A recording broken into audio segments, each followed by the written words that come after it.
नमस्ते दोस्तों। GST refund claim करने वाले टैक्सपेयर के लिए जीएसटीएन ने एक बहुत इंपॉर्टेंट अपडेट रिलीज किया है।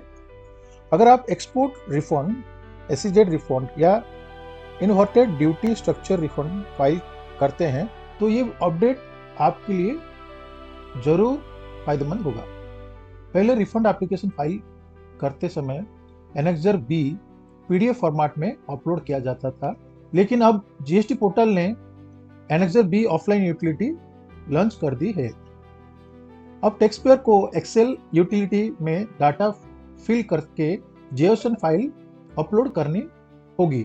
इस अपडेट का मेन पर्पस रिफंड प्रोसेस को ऑटोमेटेड बनाना और इनवॉइस की सिस्टम बेस्ड वेरिफिकेशन करना है। सबसे पहले समझते हैं कि ये यूटिलिटी किन टैक्सपेयर के लिए मैंडेटरी है।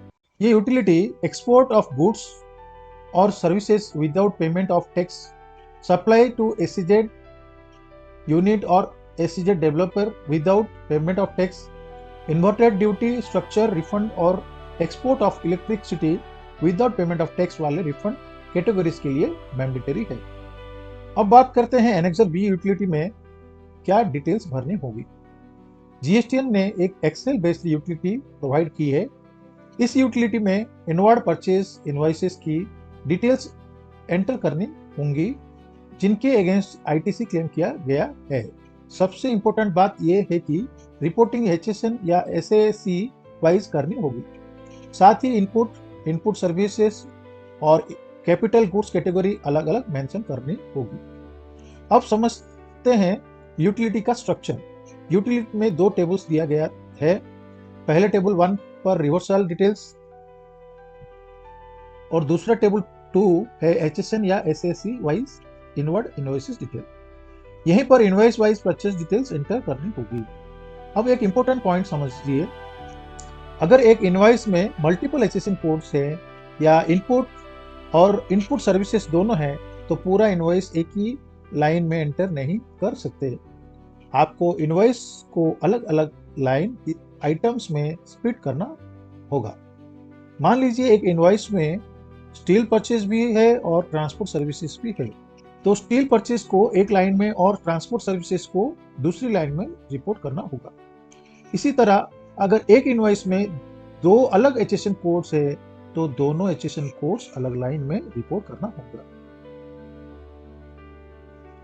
इसी तरह अगर एक इनवॉइस में दो अलग अलग एचएसएन कोड्स हैं तो दोनों एचएसएन कोड्स अलग लाइन में रिपोर्ट करने होंगे। अब बात करते हैं डुप्लीकेट एंट्री वैलिडेशन की। GST portal duplicate entries accept नहीं करेगा। अगर supplier GSTN, invoice number, invoice date, input category और एचएसएन या एसएसी सेम है तो सिर्फ एक ही लाइन आइटम रिपोर्ट करना है। सेम डिटेल्स दोबारा एंटर करेंगे तो वैलिडेशन एरर आ सकता है। अब आईटीसी रिवर्सल रिपोर्टिंग समझते हैं। अगर आपने रूल 38, रूल 42, रूल 43 या सेक्शन 17(5) के अंडर आईटीसी रिवर्स किया है तो उसकी डिटेल्स रिवर्सल टेबल्स में एंटर करनी होगी। जीएसटीआर 3B टेबल 4B2 में जो रिवर्सल दिखाया गया है उसकी रिपोर्टिंग भी यहाँ करनी होगी। अगर आप मल्टीपल यूटिलिटी फाइल अपलोड कर रहे हैं, जीएसटी 3B टेबल 4B2 में जो रिवर्सल दिया गया है उसकी रिपोर्टिंग भी यहाँ करनी होगी। अगर आप मल्टीपल यूटिलिटी फाइल अपलोड कर रहे हैं तो रिवर्सल अमाउंट सिर्फ लास्ट यूटिलिटी फाइल में एंटर करना है, बाकी सब फाइल में रिवर्सल अमाउंट 0 रखना है। अब बात करते हैं जेएसएन फाइल जनरेट करने की। सबसे पहले यूटिलिटी में कंप्लीट डाटा फाइल करिए, उसके बाद वैलिडेट बटन पर क्लिक करिए। वैलिडेशन सक्सेसफुल होने के बाद जनरेट जेएसएन बटन पर क्लिक करिए। सिस्टम जेएसएन फाइल क्रिएट कर देगा। वैलिडेशन सक्सेसफुल होने के बाद जनरेट जेएसएन बटन पर क्लिक करिए। सिस्टम जेएसएन फाइल क्रिएट कर देगा। अब जीएसटी पोर्टल लॉगिन करिए। रिफंड एप्लीकेशन RFD01 ओपन करिए। रिफंड कैटेगरी सिलेक्ट करिए। उसके बाद click to upload statement of invoice utilize ITC option पर क्लिक करिए। यहाँ जनरेट जेएसएन फाइल अपलोड कर दीजिए। अपलोड होने के बाद जीएसटी पोर्टल इनवॉइसेस को GSTR 2B के साथ वैलिडेशन करेगा। अगर इनवॉइसेस GSTR 2B में अवेलेबल है तो वैलिड डॉक्यूमेंट्स रिपोर्ट में शो होगा, अगर मिसमैच में है तो इनवैलिड डॉक्यूमेंट रिपोर्ट जनरेट होगी। यहाँ एक और इम्पोर्टेंट पॉइंट है, अक्टूबर 2024 या उससे पहले के इनवॉइसेस के लिए GSTR 2B वैलिडेशन नहीं किया जाएगा, लेकिन टैक्स पेयर उन इनवॉइसेस को यूटिलिटी में एंटर करके अपलोड कर सकते हैं। सिस्टम उन्हें रिजेक्ट नहीं करेगा। अब GSTN द्वारा दी गई कुछ इंपोर्टेंट प्रिकॉशंस देख लेते हैं। डाटा एंटर करते समय एक्स्ट्रा स्पेस मत रख दीजिए। ड्रॉप डाउन वैल्यूज को एग्जैक्टली सेम सिलेक्ट करिए। प्रोटेक्टेड सेल में डाटा पेस्ट मत करिए। JSON फाइल जनरेट होने के बाद उसमें कोई मॉडिफिकेशन मत करिए। JSON फाइल का नाम भी चेंज मत करिए। ऐसे करने पर अपलोड एरर आ सकता है। अब लाइन आइटम लिमिट समझिए। एक utility file maximum 10,000 line item enter किया जा सकता है और एक रिफंड एप्लीकेशन में मैक्सिमम 25 यूटिलिटी फाइल्स अपलोड की जा सकती है। यही